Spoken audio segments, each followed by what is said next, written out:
From its beginnings under Spanish and American rule, Puerto Rico's economy had been centered around agriculture. Although the U.S. had undergone an industrial transformation shortly after the Civil War, acquiring Puerto Rico in 1898 did not necessarily mean that the island itself would join in on this trend. Puerto Rico had, since Columbus's arrival, maintained an agricultural-based economy. During the Second World War, the United States saw outlandish improvement in that economy. The United States' participation in the war allowed for mobilization, the complete redirecting of America's economic infrastructure towards the war, which ended the Great Depression, and was all possible due to industrialization. This booming economy would lead to an era of impressive growth and great social change. Despite the mainland's ambitious prospects, Puerto Rico's economy was not a part of this new beginning. Arriving to change all of this were Franklin Delano Roosevelt, Luis Muñoz Marin, and Teodoro Moscoso. These three characters, along with others, would soon bring about substantial changes to Puerto Rico's lagging economic structure. The United States granting U.S. citizenship to Puerto Ricans in 1917 under the Jones Act opened the doors to many projects to take place in Puerto Rico. The opportunities to industrialize the island were taken advantage of when Puerto Rico realized sugar mills could start off as the first industrial towns and outposts. Puerto Rico transformed itself, already having a capitalist agricultural economy in 1945. The primary form of economy during the 1940s was composed mostly of agriculture, taking over 43% of the workforce at the time. This included sugar, tobacco, and coffee. This built relations with the United States due to Puerto Rico mainly trading to them. During the mid-1940s, Marin, the governor of Puerto Rico, was creating and developing a strategy to modernize and industrialize Puerto Rico. This development led to the economic incentives that came with having industries on the island. Business quickly took advantage of the opportunities along with the lower cost in labor and improved Puerto Rico's economy. This not only made Puerto Rico appear to be more attractive to businesses and corporations, but also turned it into a profitable business opportunity. Operation Bootstrap could be summarily described as the industrialization of Puerto Rico through American corporations. Operation Bootstrap followed a statist model. Economic control and planning was in the hands of the government. It heavily emphasized industrialization and an export-based economy. To do so, the island would have to rely on the aforementioned American corporations. In order to attract the much-needed assistance from the mainland, important economic measures were taken. Among them was a tax exemption for U.S. and other corporations that invested on the island, which would, up until the 60s, attract low-wage, labor-intensive industries such as textiles and clothing. The tax exemption would evolve, and by 1947, the Puerto Rican corporate tax was eliminated. Such tax incentives were successful. By 1949, 1,198 manufacturing establishments employed over 55,000 Puerto Rican workers, and manufacturing was valued at $93 million.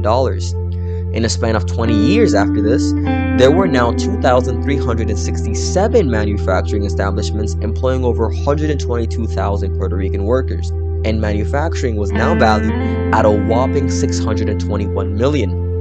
Well over 6 times the value estimated in 1949. Beside tax incentives, the Puerto Rican government used other means to entice American corporations into directing their operations in Puerto Rico.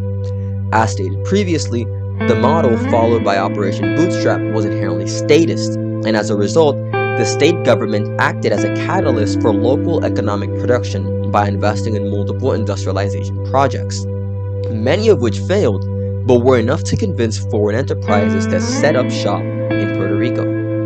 In spite of the progress ushered in by Operation Bootstrap, we would be remiss in avoiding the subject of the mixed results which came along with it. The program allowed Puerto Rico's labor force to mirror that of the U.S. and improved living conditions, but increased economic dependence on the U.S. like never before, possibly leading to less support for political independence due to the growing belief that American support was essential for Puerto Rican prosperity, a belief still held by many to this day. Although the program brought about higher employment in manufacturing, it still failed to bring unemployment down to tolerable levels. This sentiment is exacerbated when we realize that during this period, there was mass migration from Puerto Rico to the mainland.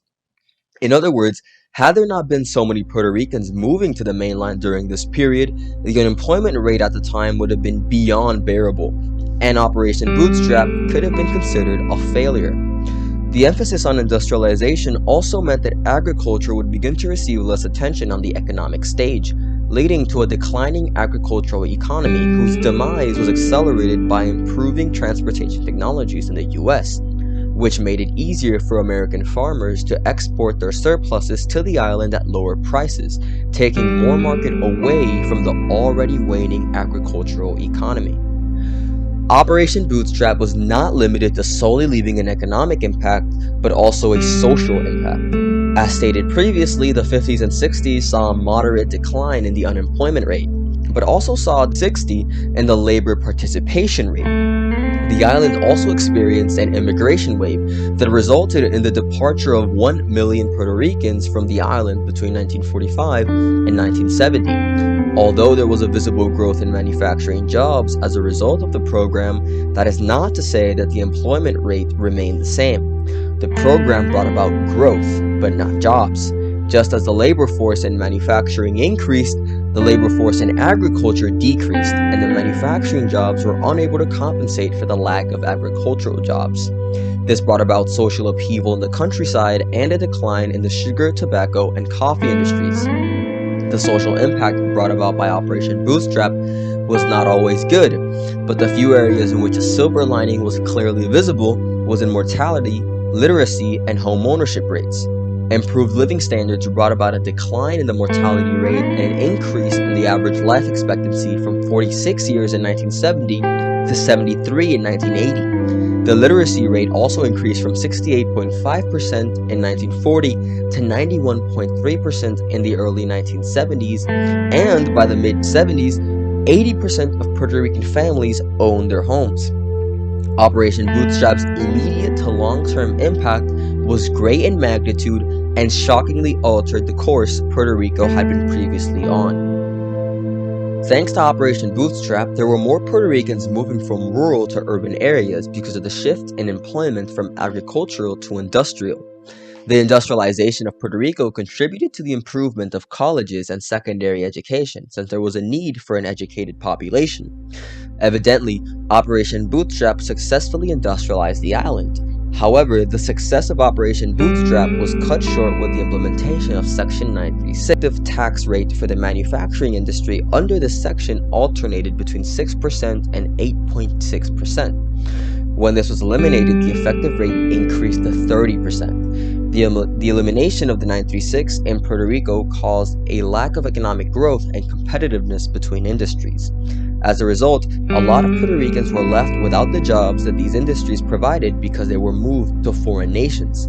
This left Puerto Ricans to work service and tourist-related jobs that didn't leave the income necessary to keep Puerto Rico economically powerful. Operation Bootstrap brought many advantages to Puerto Rico and its economy. It removed the need for newly Americanized citizens to enter the agricultural industry and incentivized the entry into the industrial force. It changed the lives of many Puerto Ricans, causing many to internally migrate and move to new urban projects created during this time period.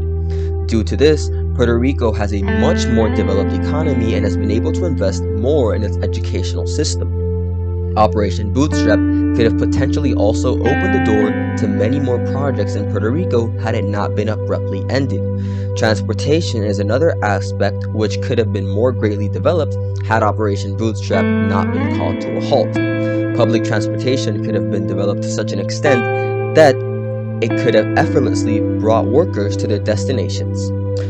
Puerto Rico and the US could also have used this immense opportunity to open business deals with foreign powers and bring more capital to the people.